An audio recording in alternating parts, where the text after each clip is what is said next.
STEM Academy team, critical friends, colleagues. What a great day it's been, reflecting on the amazing work that each of the schools have done this year. When I think back to when we were here the 3 days in February, it was pretty tough to arrive on the Sunday, one of our Sundays, but we endured it. At the end of those first 3 days, we got to hear from each other some of the ideas that were rattling around in our heads, and to look at what has transpired today, much of it very, very different to what we talked about back then.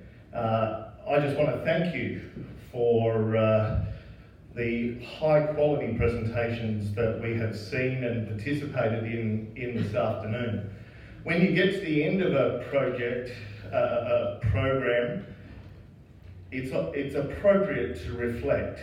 And I just want to take a couple of brief minutes to perhaps assist or scaffold some reflecting for yourselves, for your schools, to perhaps mention just a few of the many highlights, and then to finish in an appropriate way.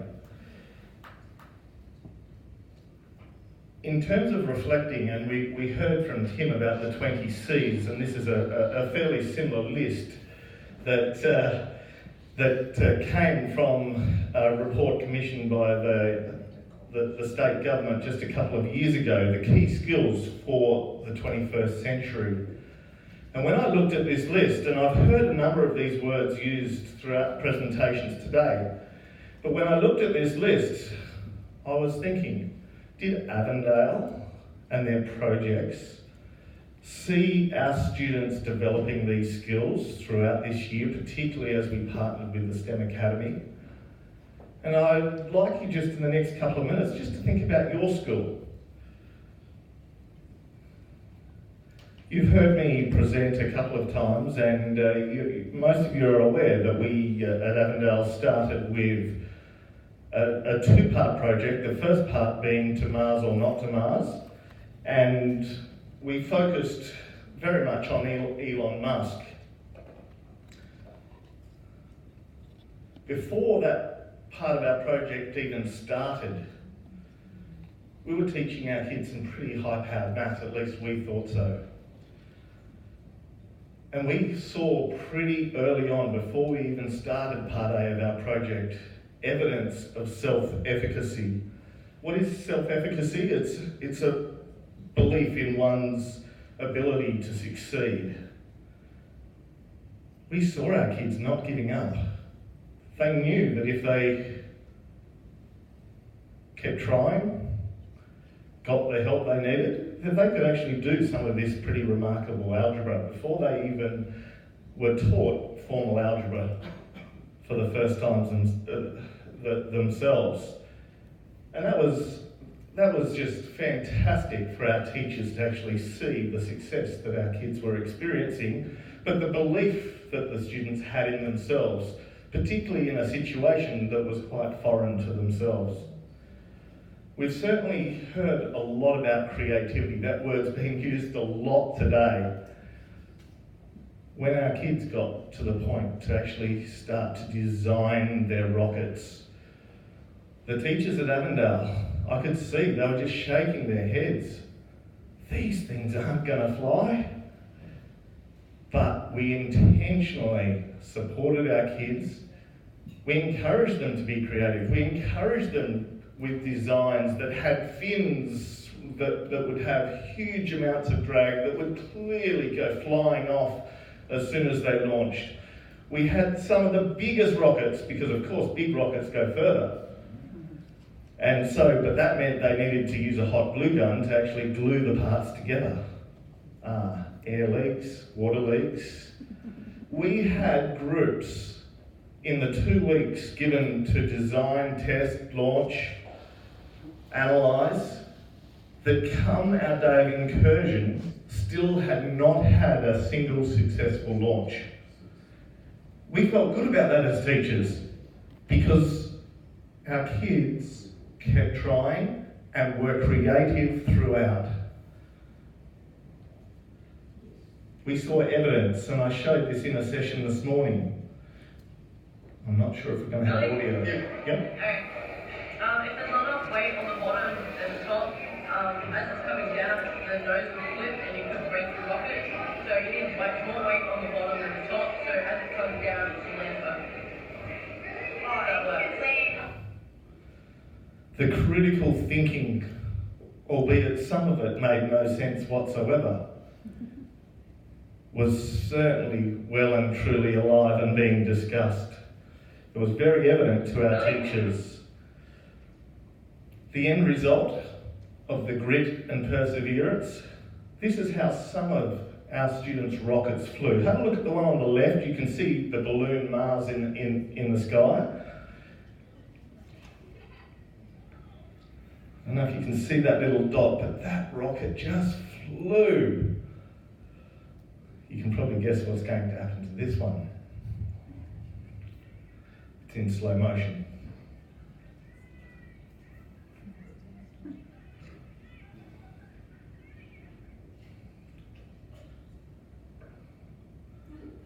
There was no way that was going to Mars.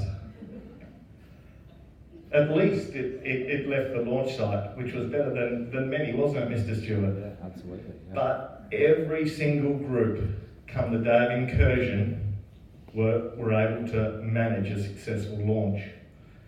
Their grit was very encouraging. Evidence of metacognition, awareness and understanding of one's own thought processes. At Avondale, we really focused on the design cycle. We had posters made up, you can see at the bottom down there, posters relating to the new design cycle that's now in the syllabus. And we made that explicitly clear to our students.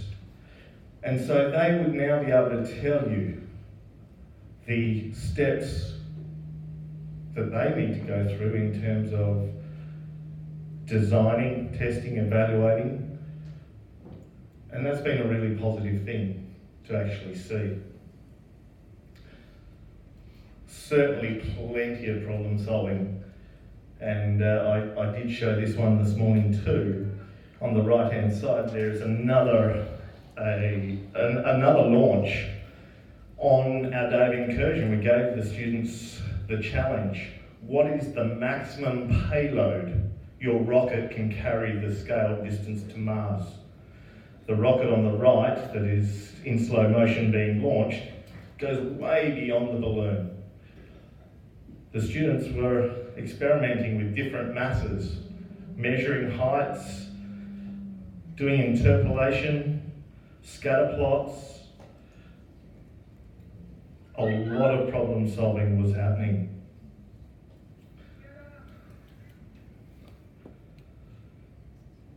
Our students looked at learning how to code Sphero bolts, and a number of the schools actually did that, did similar things. But in order to get the Sphero bolt to behave the way they wanted it to, with very little instruction, required a lot of grit, not giving up. And the reaction of the boys there was seen over and over again. In our project, we had our students use Sphero bolts to mimic what would happen if you got to Mars and you needed to explore Mars, perhaps in an unmanned space vehicle. And so we had a Martian landscape that we had actually taken photos of with a drone. It was a scale diagram. And the students needed to use a lot of bearing type work in Year 7 to actually calculate the angles through which the Sphero bolt would actually need to turn using their scale diagram. These sorts of conversations were common.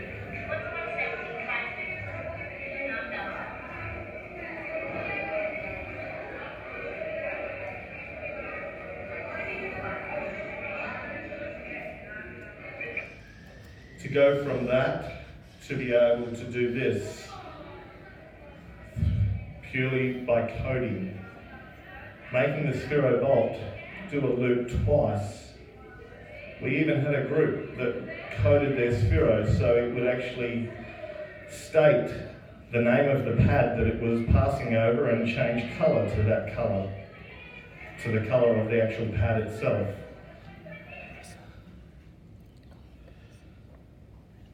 At the end of our Martian Part A project, we had our kids actually write a letter to Elon Musk from SpaceX, giving him advice about colonising Mars.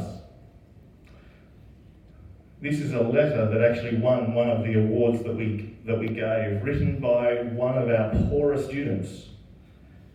She wanted to write a really genuine, solid letter to Elon. And so she got lots of help. She even sent her father in to talk with us so that this letter would be one that would be taken seriously. The self-efficacy of that young lady was inspiring. Part B of our project at Avondale, think globally, act locally. Evidence of conscientiousness. Have a look at this. This is in our collaborative learning centre on the second day of incursion.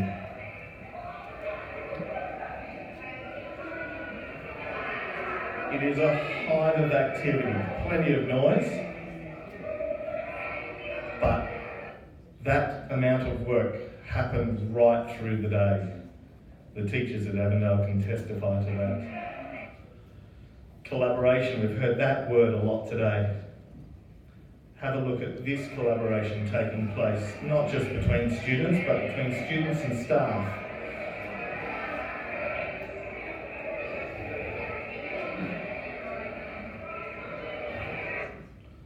Highly engaged with each other.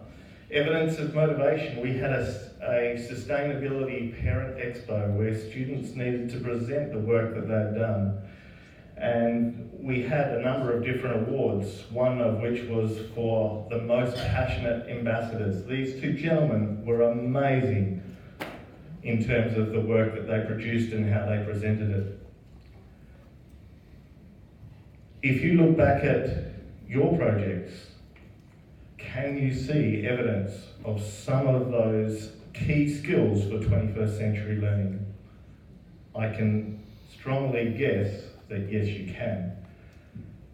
To finish with, there are 5 highlights that I've managed to pick out of being involved with the program this year. One of the highlights was when we launched the first part of our project. We had, I forgot his name this morning, I've forgotten again, Josh Richards from Mars One, who actually, we did a video link up and our students actually got to talk with him. He wants to go to Mars and he's on the short list to go on a one-way trip to Mars. Our students certainly asked some great questions. The second amazing highlight for us was our Sustainability Expo. It was such a great event and our students were the absolute highlight. Our third, highlight has been our time working with the staff here with the Academy. Those first few days, some of the events, if you remember back, a number of you have retried them with your schools. The fourth highlight for us was the encouragement from our mentor for one of our teachers, our maths teacher, Chanel Higgins, sitting at the table at the front here, to actually present the unit of work that she'd written at the Mansoir conference earlier this year. She did that amazingly well and was received with much gratitude. And we want to thank particularly Stuart for encouraging and facilitating that to take place.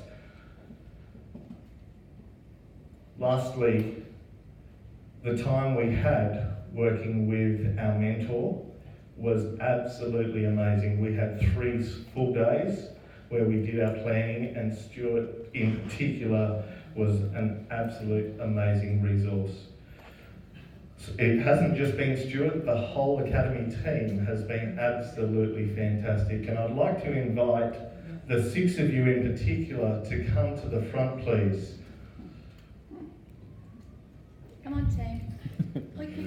And while they're coming forward, for the project leaders that I've talked to, if you could make your way forward too, please. As they are coming forward, it is very appropriate for us to thank this amazing team. If we could have, perhaps on my left, the Academy team and the project leaders on my right.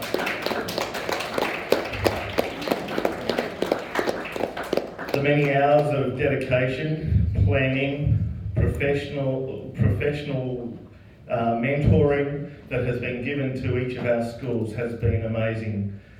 Japan, the Olympics in Japan are coming up. We just think you all deserve a gold medal. Not sure you're going to make it to Japan. And so some of our project leaders have a special memento just to say thank you for the amazing contributions that you've made, not only to STEM in the area, but particularly in the schools that are present. So thank you very much. It would be appropriate for us to put our hands together.